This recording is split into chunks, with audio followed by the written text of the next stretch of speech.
नमस्कार मित्रों, आप सभी का हार्दिक स्वागत है हमारे YouTube चैनल पर। आज हम जिस विषय पर बात करने जा रहे हैं वह केवल इतिहास नहीं है, केवल धर्म नहीं है और न ही केवल राजनीति। आज का विषय है भगवान श्री कृष्ण और राजनीति। जब भी राजनीति का नाम आता है हमारे मन में छल, कपट, सत्ता, स्वार्थ और युद्ध की छवि बनती है। लेकिन क्या राजनीति हमेशा नकारात्मक होती है? और सबसे बड़ा प्रश्न, क्या भगवान राजनीति करते थे? यदि करते थे तो क्या वह राजनीति धर्म के विरुद्ध थी या फिर वही राजनीति थी जो धर्म को बचाने के लिए आवश्यक थी? महाभारत के हर पन्ने में, द्वारका के हर निर्णय में और गीता के हर श्लोक में श्री कृष्ण की एक गूढ़ राजनीतिक दृष्टि छिपी है। आज हम जानेंगे श्री कृष्ण की राजनीति क्या थी, वह चाणक्य से भी पहले के महान राजनीतिज्ञ क्यों माने जाते हैं और आधुनिक समाज को कृष्ण की राजनीति से क्या सीख लेनी चाहिए। तो वीडियो को अंत तक देखिए, क्योंकि अंत में जो निष्कर्ष निकलेगा वह राजनीति को देखने की आपकी दृष्टि ही बदल देगा। आज राजनीति को केवल सत्ता की लड़ाई समझा जाता है, लेकिन शास्त्रों में राजनीति का अर्थ बिल्कुल अलग है।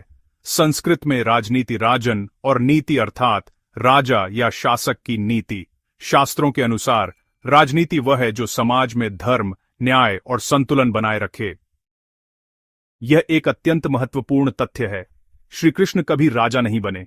वे हस्तिनापुर के राजा नहीं थे, वे इंद्रप्रस्थ के राजा नहीं थे, वे स्वयं महाभारत का युद्ध भी नहीं लड़े। फिर भी पूरे महाभारत की धुरी केवल और केवल श्री कृष्ण थे। यह दर्शाता है कि सच्ची राजनीति सत्ता में बैठने से नहीं, बल्कि सही दिशा देने से होती है। श्री कृष्ण ने कभी पक्षपात नहीं किया, उन्होंने केवल धर्म का पक्ष लिया।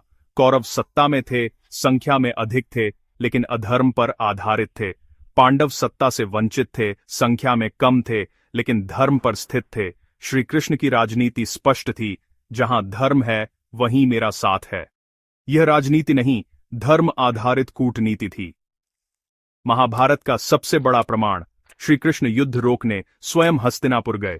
उन्होंने दुर्योधन से कहा, यदि 5 गांव भी दे दो तो युद्ध नहीं होगा। यह कोई साधारण प्रस्ताव नहीं था। यह दर्शाता है कृष्ण युद्ध नहीं चाहते थे। राजनीति का अंतिम उद्देश्य शांति था। लेकिन जब अन्याय बढ़ गया, द्रौपदी का अपमान हुआ, धर्म का हनन हुआ, तब कृष्ण की राजनीति बदली। श्री कृष्ण की राजनीति का सबसे कठिन पक्ष, उन्होंने कई बार ऐसे निर्णय लिए जो बाहर से अधर्म जैसे दिखते हैं, जैसे भीष्म को शिखंडी के सामने खड़ा करना, द्रोणाचार्य को अश्वत्थामा मरा सुनवाना, कर्ण के रथ का फंसना। लेकिन शास्त्र कहते हैं धर्म की रक्षा के लिए कभी कभी कठोर नीति आवश्यक होती है। ये राजनीति नहीं, धर्म युद्ध की रणनीति थी। भगवद गीता केवल मोक्ष का ग्रंथ नहीं है, वह एक राजनीतिक दर्शन भी है। कृष्ण अर्जुन से कहते हैं, स्वधर्मे निधनम श्रेय, अर्थात अपने कर्तव्य से भागना अधर्म है। यह श्लोक राजा के लिए, सेनापति के लिए, शासक के लिए, सभी पर लागू होता है। गीता सिखाती है निर्णय भावना से नहीं, कर्तव्य और विवेक से लेना चाहिए। श्री कृष्ण की राजनीति में 3 प्रमुख तत्व थे। सबसे पहले दूरदृष्टि, वे परिणाम पहले देख लेते थे। दूसरा मौन रणनीति, वे हर चाल उजागर नहीं करते थे। और तीसरा समय का ज्ञान, वे जानते थे कब बोलना है, कब मौन रहना है। सच कहें तो यह सिर्फ राजनीति नहीं, बल्कि राजधर्म की पराकाष्ठा थी। द्वारका केवल नगरी नहीं थी, वह एक राजनीतिक आदर्श थी। लोकतांत्रिक व्यवस्था, सबको सुरक्षा, धर्म आधारित शासन। शास्त्रों में द्वारका को सर्वोत्तम शासन का प्रतिरूप बताया गया है।